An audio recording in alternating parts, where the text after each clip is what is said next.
Hello everybody, welcome back to the Sumon's Grammar World. Today I will discuss with you about a very important topics. Viewers, আজকে আমি আপনাদের সাথে খুবই গুরুত্বপূর্ণ একটা টপিক নিয়ে হাজির হয়েছি।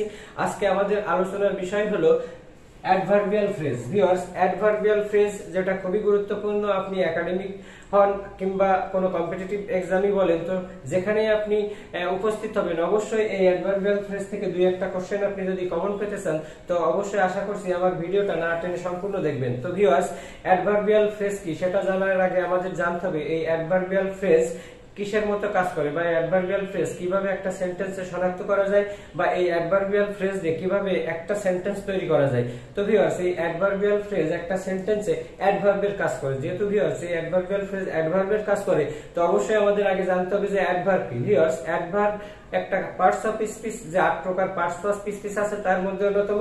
তো ভিউয়ার্স, এই অ্যাডভার্বের কাজ হলো সেন্টেন্সে বসে নাউন প্রোনাউন বাদে অন্যান্য যে পার্টস অফ স্পিচ আছে সেই পার্টস অফ স্পিচ গুলোকে মডিফাই করা। অর্থাৎ ভিউয়ার্স, কোনো একটা সেন্টেন্সে এই অ্যাডভার্ব বসে অ্যাডজেক্টিভকে, অন্য একটা ভার্বকে কিংবা অন্য কোনো অ্যাডভার্বকে মডিফাই করতে পারে। অর্থাৎ যে পার্টস অফ স্পিচ কোনো সেন্টেন্সে বসে অ্যাডজেক্টিভ, ভার্ব, অ্যাডভার্ব অথবা কোনো সেন্টেন্সের ক্লজকে অথবা পুরো একটা সেন্টেন্সকে মডিফাই করে তাকেই অ্যাডভার্ব বলে। ভিউয়ার্স, তো এই অ্যাডভার্বের কার্য সম্পাদন করে যে ফ্রেজ তাকেই মূলত অ্যাডভার্বিয়াল ফ্রেজ বলে। ভিউয়ার্স, অ্যাডভার্বিয়াল ফ্রেজ এবং অ্যাডভার্বের মধ্যে একটু পার্থক্য হলো, অ্যাডভার্ব হলো একটা সিঙ্গেল ওয়ার্ড আর অ্যাডভার্বিয়াল ফ্রেজ হলো এ গ্রুপ অফ ওয়ার্ড। তো ভিউয়ার্স, এই গ্রুপ অফ ওয়ার্ডস সেটা যদি ফ্রেজের শর্ত পূরণ করে তাহলেই তাকে অ্যাডভার্বিয়াল ফ্রেজ বলে। তো ভিউয়ার্স, ফ্রেজের শর্তটা কি সেটা আমরা জানি। Viewers, phrase is a group of word which has no subject and finite verb.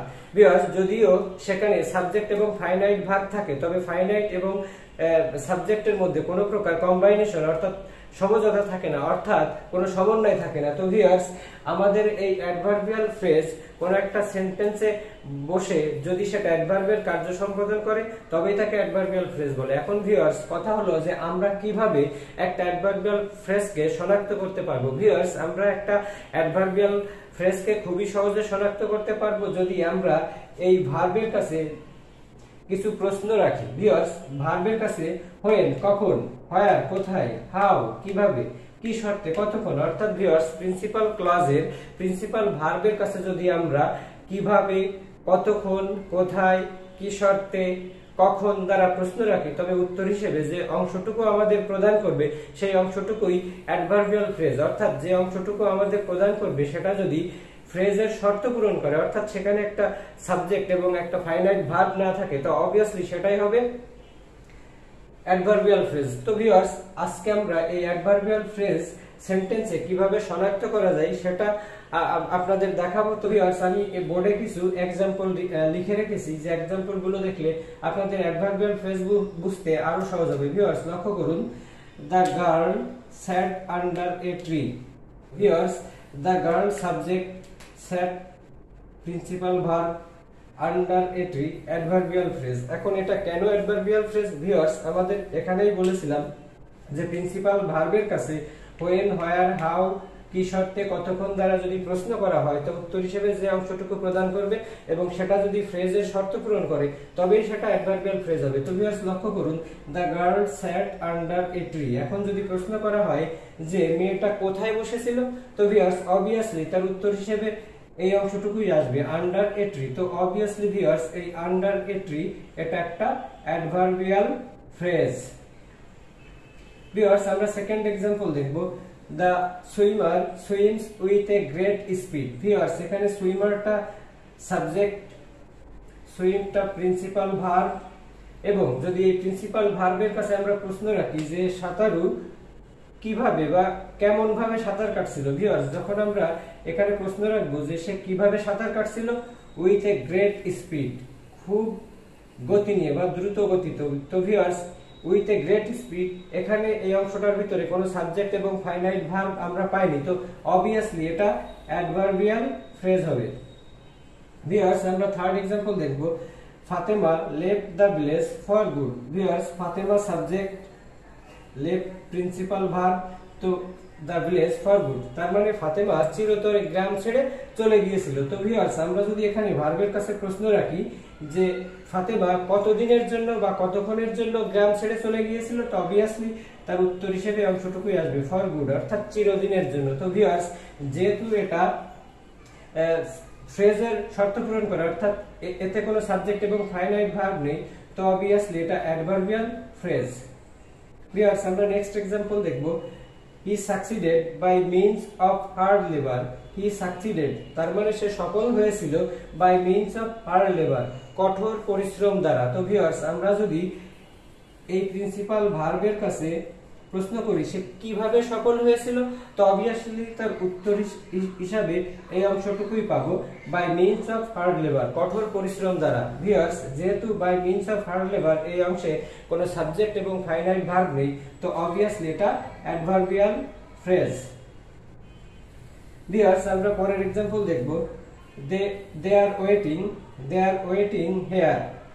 They are waiting here until your return.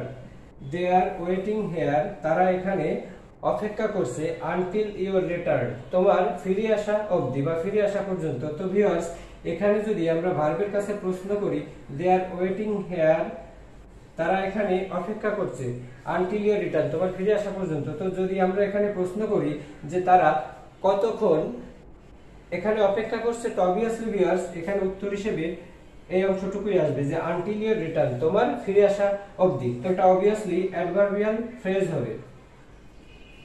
Viewers, লক্ষ্য করুন, আমরা নেক্সট एग्जांपल দেখব। Now he is at a loss.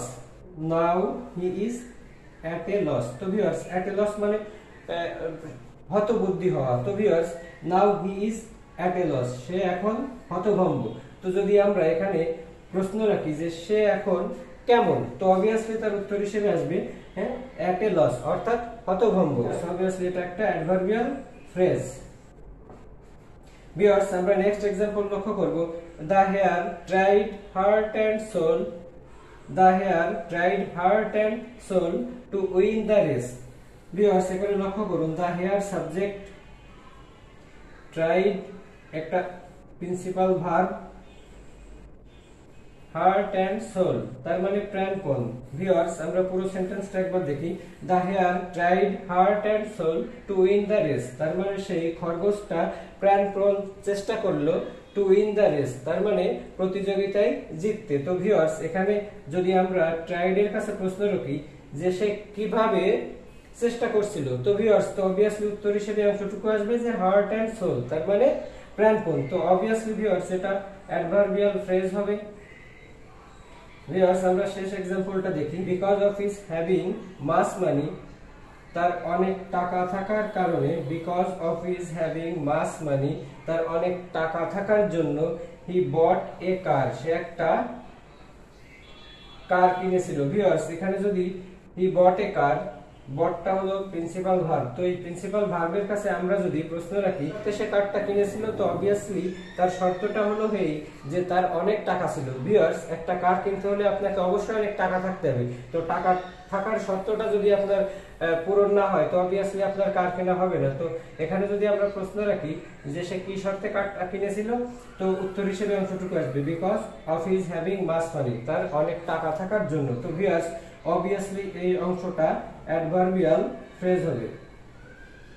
তো ভিউয়ার্স, আমি আবার বলছি যে adverbial ওই ফ্রেজ যে ফ্রেজে কোনো সাবজেক্ট এবং ফাইনাইট ভার্ব থাকবে না এবং যে ফ্রেজটা একক পার্টস অফ স্পিচ অ্যাডভার্বের মতো কাজ করবে, অর্থাৎ কোনো একটা অ্যাডভার্বিয়াল ফ্রেজ কাজ করে অ্যাডভার্বের মতো, অর্থাৎ কোনো একটা অ্যাডভার্বিয়াল ফ্রেজ যেখানে কোনো সাবজেক্ট এবং ফাইনাইট ভার্ব নেই এবং যেটা অ্যাডভার্বের জায়গায় বসে, তবে তাকেই অ্যাডভার্বিয়াল ফ্রেজ বলে। আর এই অ্যাডভার্বিয়াল ফ্রেজ চেনার জন্য আমাদের অবশ্যই মূল ভার্বের কাছে হোয়েন, কখন, হোয়ার, কোথায়, হাউ, কিভাবে, কি শর্তে, কতক্ষণ, কতদিন, এগুলো দ্বারা যদি প্রশ্ন রাখা হয় তবে অবভিয়াসলি তার উত্তর হিসেবে যে অংশটুকু আসে এবং সেই অংশটুকু যদি ফ্রেজের শর্ত পূরণ করে, অর্থাৎ সেখানে যদি সাবজেক্ট এবং ফাইনাইট ভার্বের মধ্যে সমন্বয় না থাকে তবে অবভিয়াসলি সেটাই অ্যাডভার্বিয়াল ফ্রেজ। তো ভিউয়ার্স, এই ছিল আমাদের অ্যাডভার্বিয়াল ফ্রেজের আলোচনা।